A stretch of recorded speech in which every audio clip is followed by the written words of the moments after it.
whaatalo whātu talafola Radio Samoa le nei fo i tae au, misi mai alau whaafonga o talo le asa tofi.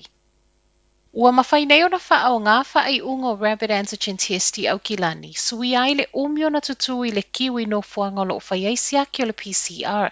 O le tele no fuanga o loo whaiaisi aki au ki lani, e lei lalo mai o le tolu i tū la le umie whaatalia i e tū sama moli mau. Mau e talafou, o nisi ua awhai le laina, ai sau le tala wa tapuni ona ua le mawhai o na whaawau o to o tele.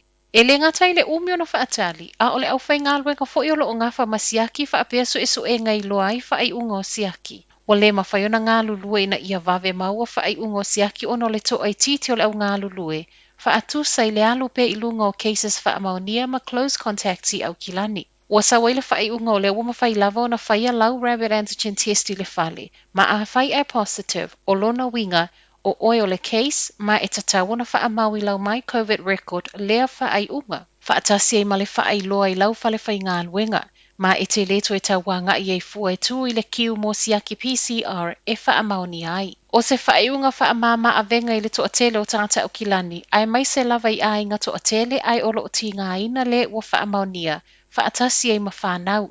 Ma e le whai ngōwhia le umio na whaatari le laina, ai le ngata i lea o le au whai ngā luenga. Ai mō tangata au kilani sa whai a lato PCR test i aso e le i mamau atu, ai e le i sau whai unga, o le ua sau le wheau e ono umio na whaatari whai unga o siaki, ona o le pisi tele wa iai.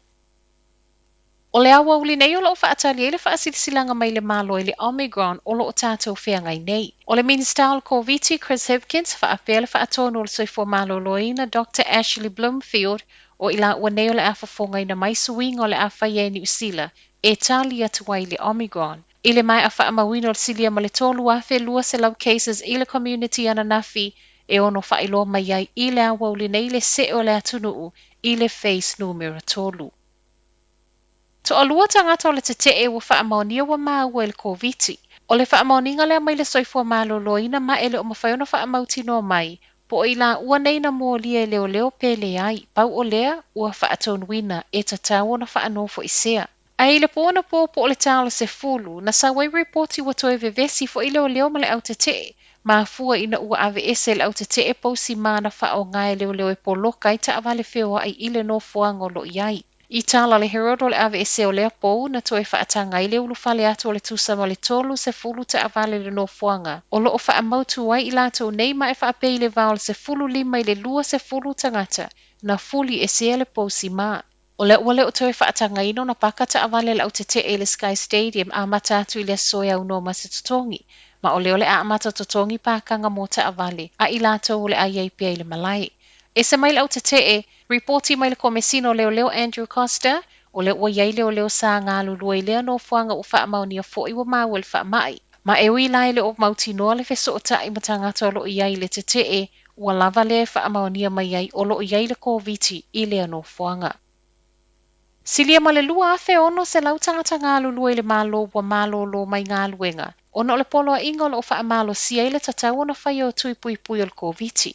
O le polo inga leo lo whaamalo sia i le tatau na whai o tui o tangata ngā lulua i tua oi. O le soifua malo loina, o a onga, leo, militeli, whale pui, fui mu, whaapea pisini se wavala lata so o tanga mtangata lea e mo o mia vaccine certificates i lalo le traffic light system.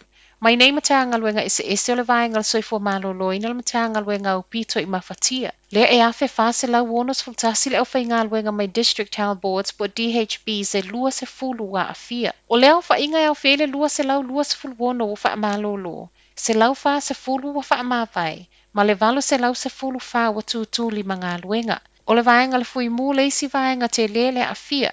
Lea e tusa ma le iwa se lau whaasfulu lima le au whainga luenga le eini tui e au fia ma volunteers. Ai mo le matanga luenga leo, lima sfulu valu le au whainga luenga was stood down, fale pui, fitu sfulu valu, ma le militeli e se lau lua se fulu. O polo inga nei na whaailoa il pale mia Jacinda Ardern e le ima mawatu o le a leto e whaongaina pe a mauti noa ua saunga le mu.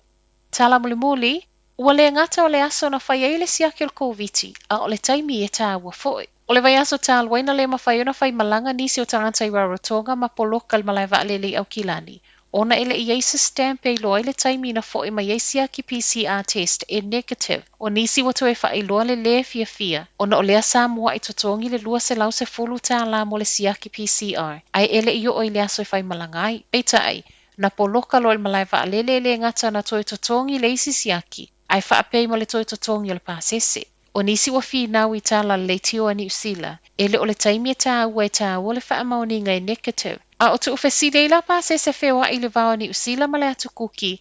Wa tale le matanga luenga soifua malo loina ni usila o nei siaki. E le i lalo o siaki wha atalo sanga ina i ni usila. Ma o lo ufaya lava e vaenga tu ma oti e wha amalia i pūlenga le atu kuki. A wāwhewa inga wha avao malo. Ai mai le atu kuki, o lo manino ia wha atonunga umai lunga le upenga tawha ilangi ala mtanga luenga le soifua malo loina.